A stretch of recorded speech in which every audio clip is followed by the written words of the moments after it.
Good morning guys. So for today's video, bigyan natin to ng reaction.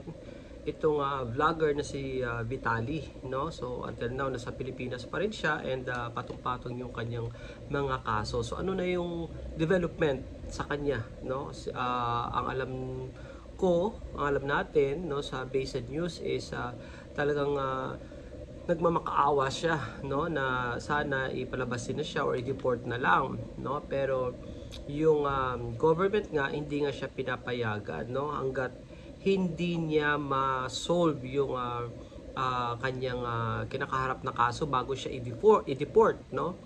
So sa ngayon nga yung pinaka-latest is nilipat na siya sa BGMP. Yeah, nilipat na po siya sa BGMP. So, kung maalala nyo, nahuli ito nung April, no, sa kanyang mga pagpaprank-prank, no, kasi sobrang ano kasi mali at parang insulto sa mga Pilipino yung ginawa niya. Insulto sa mga Pilipino in the sense na, alam mo yung basta-basta mo lang tanggalin yung sombrero ng security guard, itakbo mo yung kung ano-ano, yung parang magpe-pretend ka nag-hold up, parang kagaguhan, no? Yung Pilipino may mga exage din na mga vlogger na nagagawa ng ano, pero not that para na yung nandun ka sa isang lugar kung saan high-end na place yung ginawa mo at private private maintained, no? Yung may sariling policy din doon, no, highly secured, nandun yung mga security para ma-maintain yung peace and order sa BGC, kung saan area na nag-vlog ito, no. So ang akala niya talaga yung pinakano niya is deportation lang, hindi niya alam na yung kaso, ang dami niyang kaso na haharapin, no. So yun na nga, pinaka-latest again is nilipat na siya sa BGMP.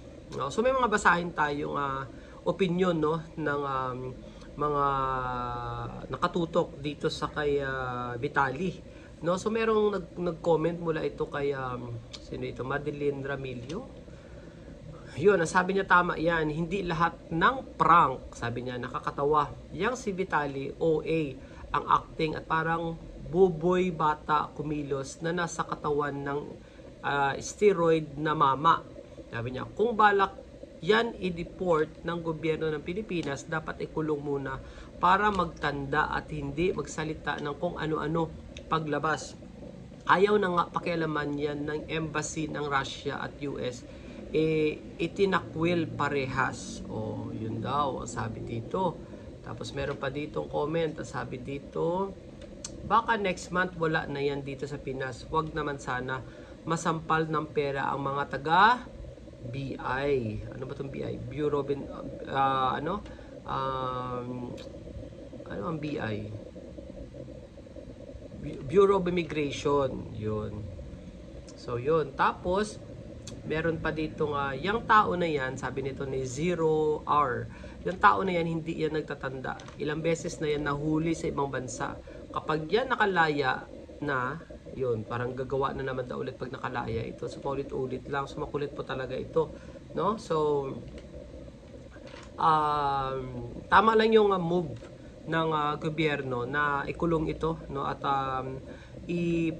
ano na rin to reminder ito sa mga dayuhan na pumupunta sa Pilipinas na irespeto nila ang batas ng Pilipinas at mag-ingat din sila. Hindi porke yung mga Pilipino is known na hospitable, pwede mo nang gawin yung ganyang bagay na parang obvious na wala ka ng respeto. Mostly kapag dayuhan ka sa isang bansa, takot na takot ka, no? Takot ka para yung sa mga galaw mo kasi baka illegal. Pero itong Russian na to, iba ang ano niya, no? Russian American na ito iba ang utak, no? Crazy na talaga. Meron akong pinapalo ng mga vlogger na taga Russia na naka-base sa Samal Island, na ngayon nasa Russia na. iba naman yung kanilang pagba-vlog, no? Purely alam mo yung maingat sila, tapos panay practice nila ng pagluto ng mga pagkain ng mga Pilipino, tapos bilib na bilib sila sa mga tourist spot natin. So, yun yung normal na utak ng isang vlogger, no? Pero itong vlogger na to, iba tong ginawa niya. So, kaya dapat din talaga turuan. Para na rin warning sa iba pang mga dayo. Alam mo, nowadays, ang dami talaga mga vloggers sa Pilipinas. Na mga foreigner, ha? Siyempre, yung mga Pilipino, ano talaga yun? Kung sa karapatan lang, ang Pilipino may karapatan para mag-export sa Pilipinas. Kasi dito po tayo, bansa po natin to. How much more itong mga dayuhan, no? Na alam mo, one thing na na-notice ko, grabe yung appreciation nila.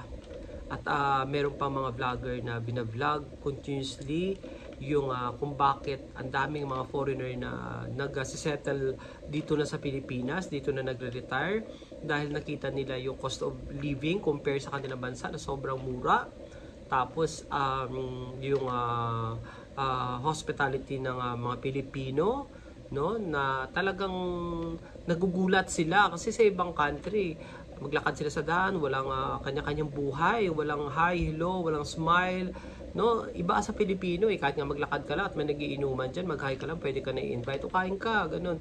Ganun ka nasusurprise ang mga foreigners sa mga Pilipino, no? Pero talagang itong ginawa ni Vitaly, iba pa talaga ito, insulto ito para bang akala niya parang ano yun, trapo ang Pilipino, para mo ganun na lang, parang ang baba ng tingin mo sa Pilipino. So dito, no, mapamukha sa mga dayuhan na meron ang Pilipino na batas na dapat respetuhin. So ayun. So titinaabangan natin kung saan pa ito mapupunta, pero one thing for sure is dahil kalat na ito sa social media, lalo pa sa mga content creator din. So obviously marami ng taong aware, no, mga vloggers, na dapat pag nag-content sila is extra ingat sila. And kung saan man silang, kahit yung mga Pilipino, ang daming Pilipino na pumupunta sa ibang bansa para mag-vlog, pero andun yung respeto ng mga Pilipino and ingat na ingat, no? But itong nationality na to, yung Russian American, iba to. Pero dugo nito American, Russian talaga to. Kaya hindi ka rin maawa, no?